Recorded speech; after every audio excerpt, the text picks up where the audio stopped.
And do you have a single top tip that you might share for people who struggle to get into your event this afternoon? Yes. I mean, the thing that I've learned, the thing that's been most revelatory to me, is that everybody is, to some extent, figuring this out as they go along. I'm certainly guilty of looking at some organisations that I really admire and thinking, you know what, they have got it nailed. They really know what they're doing. And it's been quite reassuring and quite empowering for me to go and talk to some of those organisations and realise actually they're just figuring it out as they go as well.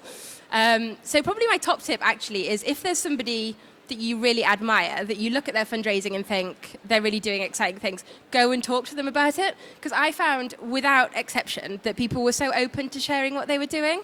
I don't think there was anybody that I contacted and said, will you tell me your fundraising secrets? Nobody said no. So I think that's probably actually my biggest tip, and certainly the thing that I'll be doing more of going forwards is just asking, and instead of trying to figure all this out for ourselves, let's ask other people, and also sharing our own experiences, not just in terms of what went well, but also most crucially in terms of what didn't go well. And they're the stories I think that you very rarely get to hear. Nobody takes a stand at the gathering to talk about their failures and what they tried and didn't work. But there's so much to be learned from sharing some of that. And I felt quite fortunate that people were willing to share some of that. So I think it's all of our responsibilities to share some of those stories and to try and be generous with what we've learned, whether it was through positive experiences or through what we'll call less positive experiences.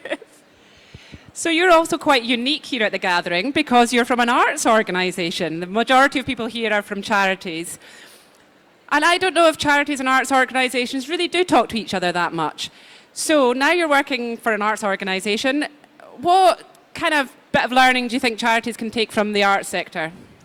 I think you're right. I think it certainly goes both ways. I suppose the caveat to this answer is I think they're much less different than people think.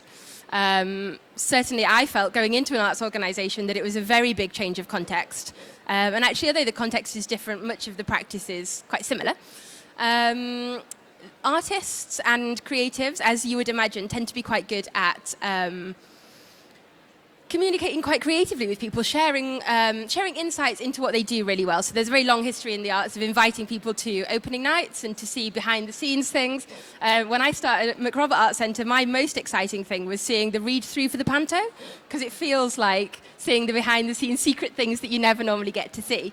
So I think from the arts, what I would take to the rest of the charity sector is about finding ways for people to see some of what you're doing with their money. So in the arts sector, we can do that by way of opening nights or things like signed scripts, but actually lots of, I was going to say charities, but the rest of the sector, because lots of arts organisations are charities too, that creative thinking about how can I give my funders something or show them something or invite them along to something that just gives them an extra insight into what you're doing with their money, and also turns them from donors into advocates, so giving them an experience that then they can go out and talk to other people about what you're doing and hopefully bring them into the fold as well. Yeah, that's a really good tip.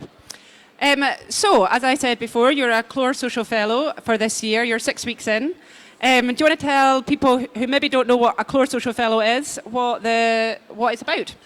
Yes, so the Clore Social Fellowship is a leadership development programme. It's designed for people who would like to lead the social sector.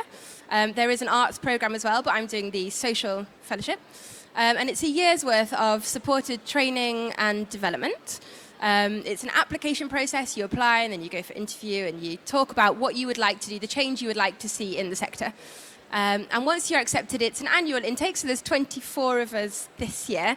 And you go through kind of together 3 residential weeks or weekends, a training program, you get a mentor and a buddy and a coach, and I didn't even know that those 3 things were different. And you get to do a month's secondment in an organisation that's quite different from your own. So for me, as much as anything, it's just a chance to focus on you and your leadership and to take time away from your organisation and think, actually, where do I want to be and where do I want my organisation to be, and where do I want to make my mark on the sector? Well, how would I like the sector to be different?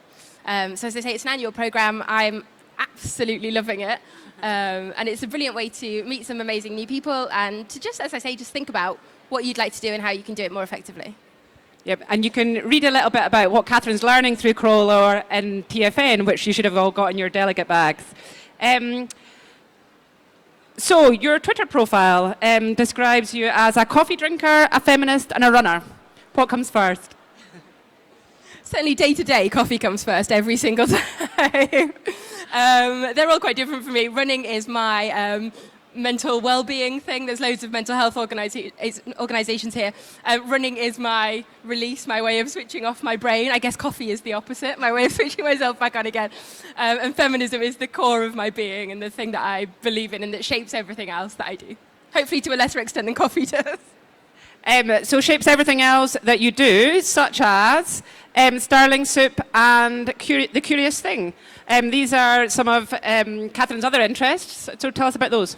So both of those things are ways of bringing the sector together. Actually, I was just having a conversation with somebody about the fact that there is loads of amazing talent in the sector, and I'm so amazed and impressed by the work that everybody's doing that to some extent I feel like my role is to just bring some of that together more effectively rather than just trying to keep adding talent to the sector. So Sterling Soup is a community crowdfunding dinner. There is also a Glasgow Soup and an Edinburgh Soup and an Inverness and Aberdeen and Murray. And it's a chance to bring a community together, so in Stirling in our case, to find out about and support local projects. So we invite 4 or 5 people or groups or charities with an idea to make Stirling better, to come and spend an evening with us, tell local people about what they're doing, and to gather some partnerships, some community, and some money for what they're doing. So we're about to do our 3rd Sterling Soup. The 3rd one is this Friday. It's quite a busy week. And we usually get about 150 folk from Stirling to come together and maybe to learn about some of the projects that are going on in Stirling anyway, that might just be around the corner from them, but they don't have the marketing budget or the fundraising budget to get out and tell people about what they're doing. So it's just a really nice way of building community. It's entirely volunteer run. We're run just by volunteers, and it's just a joy. If you live in a city where there is a soup, I would totally recommend going along. It's a £5 for a lovely evening of food and music and community, and all of that money just gets donated to one of the projects that comes along on the evening, and it's just a joy. And The Curious Thing? The Curious Thing is my social enterprise. It's very new, so I'm quite scared to be talking about it in such a public forum. But it's a social enterprise to run a whole range of evening classes for grown-ups in Stirling at the moment. So bringing together, again, really talented people. There's loads of talented tutors that know interesting stuff about interesting things. So bringing them all together to run evening classes for people like me, essentially, people that work and can't commit to 10 Wednesday mornings in a row, but would like to learn about things like coffee tasting and how to fix your car and sports photography, a whole range of things. Just bringing interesting people together to learn interesting stuff. Brilliant.